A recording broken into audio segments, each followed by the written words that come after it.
Okay, it's bright out here. We're going to take a look at a new project going on here. JB and his crew have a Daimler, or maybe more than one Daimler underway, and I'm going to let JB explain what is happening here. Okay.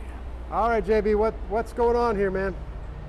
We're starting a project to restore a couple of Daimler Darts, which was a sports car built in the late 50s and early 60s by Daimler, which was a company that made mostly limousines and very high-end kind of cars. They made some four-door sedans, and so this was their foray into a sports car, which was a part of the what's called a British invasion, which was Triumph and MG.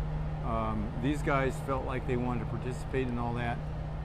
So they were kind of in the luxury car business, right? They were very much in the luxury car business, and they got a designer to design the sports car, which is a very different thing, obviously. Right. And some people love them, some people don't. I happen to be one of the group that loves them, and I see the value in them, not just in terms of styling or period, but they're very light and they have incredibly powerful engines. And since I'm a Cobra guy, I immediately stopped right there. Right. Okay. Oh, I power? don't care about everything else. Okay.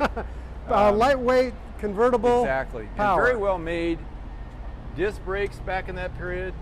Disc brakes? Disc brakes. Now, what year would this be approximately? This is this particular car is a 63, I think, if I'm not mistaken. 63. Yeah. So very much the era of the first Cobras. Exactly. Similar. I think it was made about the same time. Okay. So this was all brand new, and people were tired of four-cylinder engines that produced 8 horsepower and wouldn't get out of their own way. So they wanted something that, you know, fry the back tires right off the rims if they needed to. Okay. And then of course some of the race cars, that was fine if you were a Jaguar or a Ferrari, but down market there really was not very much available to the average guy.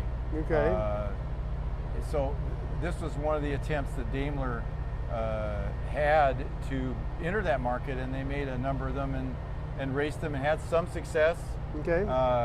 They because it was such a light car with big brakes, big engine, that's a recipe for winning.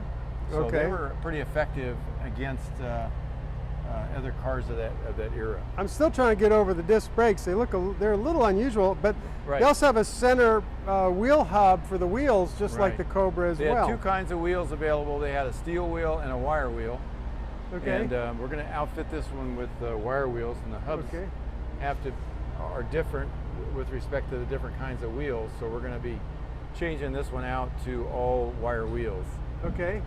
Now you talked about the engine. What was the engine type in this car? The engine was a hemispherically headed V8, which is very unusual in the context of a small car. Well, this is a small car. I mean, they had it's a very small car, very small engine compartment, but they were very powerful, and they already had a head start on their development because of the bigger cars. So this was not a brand new engine that needed a lot of sorting. Okay. It was already being built, and here we have one out of the car.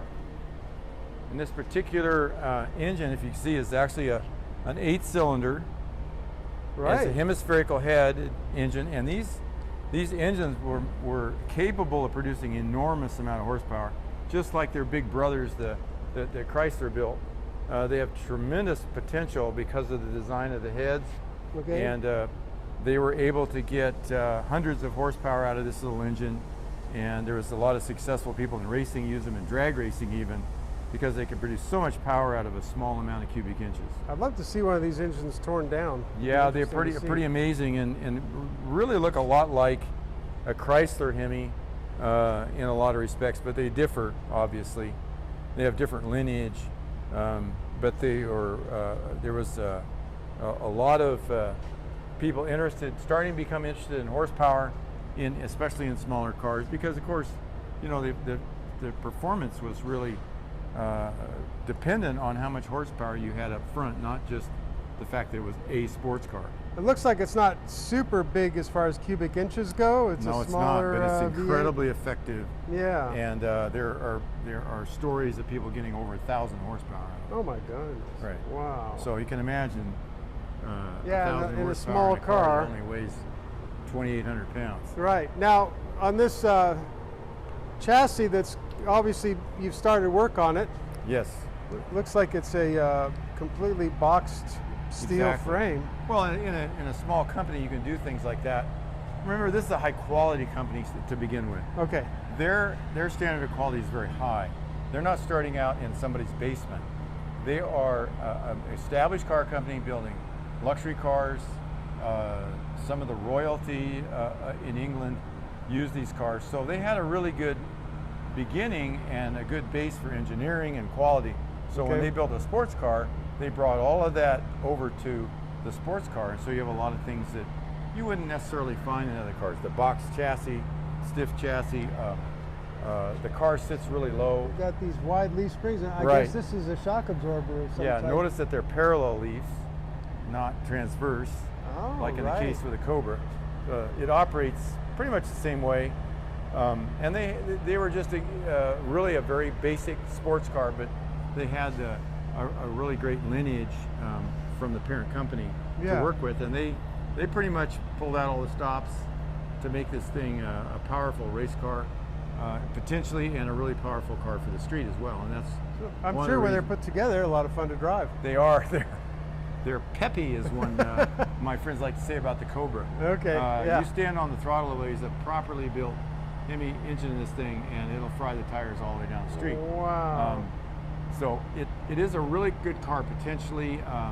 Again, it's like the other cars we've talked about. If you just leave the original engine alone, quit spending so much time in development on trying to change the entire thing Yeah, around. because they already developed a good engine. Exactly. All you got to do is work on doing a proper job rebuilding it, maybe doing a little better job in terms of flow and that sort of thing. Yeah. But you can still get way more horsepower than you can actually use. Very good. Well, I can't wait to see how this Yep. project Well, comes we're excited. along. You know, Jay Leno did one, and Yeah. he really likes the car. And I think the other charm about it is that there are not a lot of them around. Right. It's an acquired taste, as somebody would like to say. Right. The styling is very unusual, and just so happens that I happen to like it. The next guy may not, but the point is, it's a very individual kind of thing. Yeah. It's not for everybody, but neither is anything else. I mean, I was laughed at more years than I can remember driving around in the Cobra. They just couldn't figure out what I'd done to the MG. Or did you tear up your Jaguar and that's what Right, happened? right. So, we educate ourselves and we start Right. finding out there are a lot of good cars out there. Sure. Some of them overlooked. I think this is one of them. Okay, great. Well, Okay. we'll look forward to seeing this thing. Yes. Cool. Yeah.